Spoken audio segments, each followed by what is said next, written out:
మాటి మాటికి హాస్పిటల్కి పోకుండా ఉండాలి అంటే ఫస్ట్ వాళ్ళకు సరి అయినటువంటి డయాగ్నోసిస్ జరగాలి. ఇది అలర్జీనా, ఆస్తమానా ఏంటి? సో ఎందుకు మాటి మాటికి వస్తుంది? తల్లిదండ్రుల్లో ఈ లక్షణాలు ఎవరికైనా ఉన్నాయా? అసలు అలర్జీ, ఆస్తమాకు సంబంధించిన వైద్యం వీళ్ళకి జరుగుతుందా, జరగట్లేదా? చాలా మంది నెబులైజర్ వాడుతూ ఉంటారు. రోజుకు 5 సార్లు 10 సార్లు పెట్టుకునే వాళ్ళు కూడా ఉంటారు. పిల్లలైతే వాళ్ళంతటా వాళ్ళే పెట్టుకుంటారు. సో ఎవరైతే చీటికి మాటికి నెబులైజర్స్ వాడుతున్నారో వాళ్ళు అసలు సిసలైనటువంటి అలర్జీ, ఆస్తమా వైద్యాన్ని పొందట్లేదని అర్థం. సో చీటికి మాటికి మీరు నెబులైజర్ పెట్టుకుంటున్నారు, పెట్టుకోమని చెబుతున్నారు అంటే వీళ్ళకి ఎప్పుడు కూడా ఈ ఊపిరితిత్తుల్లో ఈ ఇన్ఫ్లమేషన్ అనేది తగ్గలేదని అర్థం.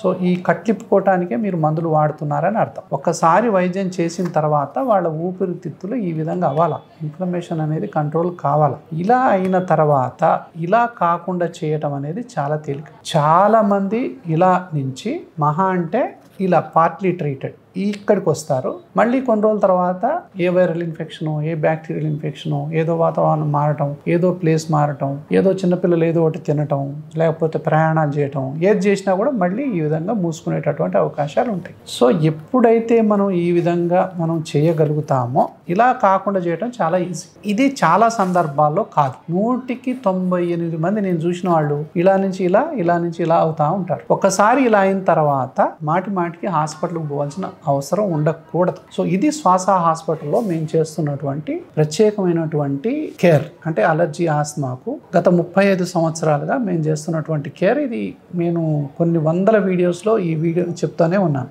చాలా మంది చాలా సార్లు పోయి మిడ్ నైట్ అడ్మిట్ అవుతూ ఉంటారు. పిల్లలు ఆయాసపడుతూ ఉంటారు, తల్లిదండ్రులు చూడలేకపోతారు. ఇట్లాంటి పరిస్థితి ఉండకూడదు.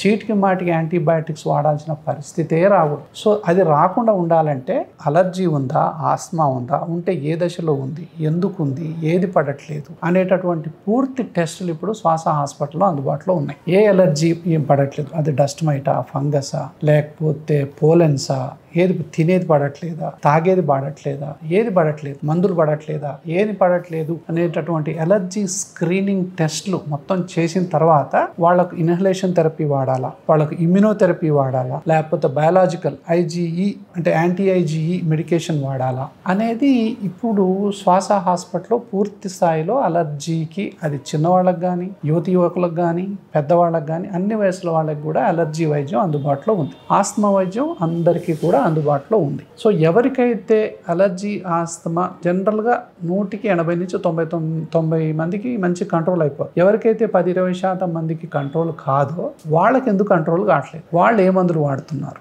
ఏ మందులు వాళ్ళకు సూట్ అవ్వట్లేదు, ఏ కారణం వల్ల వాళ్ళకు మాటి మాటికి అలర్జీ, ఆస్తమా వస్తుంది? సో వాళ్ళకి ఇమ్యునోథెరపీ అవసరం ఉందా, బయాలజికల్స్ యాంటీ ఐజీఈ మెడికేషన్ అవసరం ఉందా, ఇంకా ఎన్నో రకాలైనటువంటి వైద్యాలు అందుబాటులో ఉన్నాయి. ఇప్పుడు సబ్లింగ్వల్ ఇమ్యునోథెరపీ అంటాం. ఇప్పుడు టాబ్లెట్ రూపంలో కూడా అందుబాటులో వచ్చింది. ఇది శ్వాస హాస్పిటల్లో ఇప్పుడు కొత్తగా వచ్చినటువంటి వైద్య విధానం. కాబట్టి ఇలాంటి విషయాలన్నీ తెలుసుకోవాలి. చిన్నపిల్లలకు కూడా ఇన్పేషెంట్ ఫెసిలిటీ అనేది 24 hours ఇప్పుడు అందుబాటులో ఉంది. కాబట్టి ఈ యొక్క విషయాన్ని మీరు తెలుసుకొని దానికి తగ్గటువంటి వైద్య సలహాలు కానీ, వైద్యం పొందటం కానీ చేస్తారని చెప్పి ఆశిస్తున్నాను. తర్వాత సిఓపిడి అనేది పెద్దల్లో పొగ తాగటం వల్లనో, దాని తర్వాత ఈ పొల్యూషన్ వల్లనో, వృత్తి సంబంధితమైనటువంటి ప్రాబ్లమ్స్ వల్లనో సిఓపిడికి గురవుతారు, ముఖ్యంగా పొగ తాగేవాళ్ళు. సో వాళ్ళు చీటికి మాటి ఎక్సాసర్బేషన్స్ అంటాం. సో మాటికి దగ్గు, తెమడ, ఇంత పడిపోవటం, ఆయాస పడిపోవటం, అడిగేస్తే ఆయాసం రావటం. సో స్నానం చేసినా,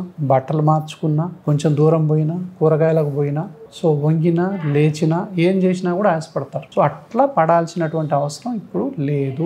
అది ఆస్తమా కానీ, సిఓపిడి కానీ. కొంతమంది గురకతో బాధపడతా ఉంటారు. గురక అనేది అతి పెద్ద సమస్య ఇప్పుడు. సో ఎంత గురక పెడతారంటే పక్కన ఎవరు కూడా నిద్రపోరు. ఇప్పుడు శ్వాస హాస్పిటల్లో పూర్తి స్థాయిలో గురకకు సంబంధించినటువంటి స్లీప్ స్టడీస్ అందుబాటులో ఉండటమే కాకుండా దానికి ఏ విధమైనటువంటి వైద్యం తీసుకోవాలి అనేది చాలా చాలా ఇంపార్టెంట్. ఈ గురక అలర్జీ వల్ల ఉందా, వీళ్ళకి బిహైండ్ రీజన్ ఏంటి, అలర్జీ ఉందా, వీళ్ళకు ఆస్తమా ఉందా, సైనస్ ఉందా, వీళ్ళకి ఎప్పటి నుంచి అలర్జీ, ఆస్తమా ఉంది, ఊబకాయం ఉందా, అతి నిద్రపోతున్నారా, మెడ బాగా లావైందా, మీకు ఈ యొక్క పొట్ట చుట్టూ కొలత చాలా ఎక్కువైపోయిందా, అంటే పగులుపూట ఎంత నిద్రపోతారంటే ఇంకా ఎవరు పక్కన అంటే టీ తాగుతుంటే కూడా నిద్రపోతారు. కొంతమంది ఇట్లా ఇక్కడికి వచ్చేసరికి నిద్రపోయేవాళ్ళం, టీవీ చూస్తూ నిద్రపోతారు. సో అట్లా రకరకాలైనటువంటి బాధలు పడతా ఉంటారు.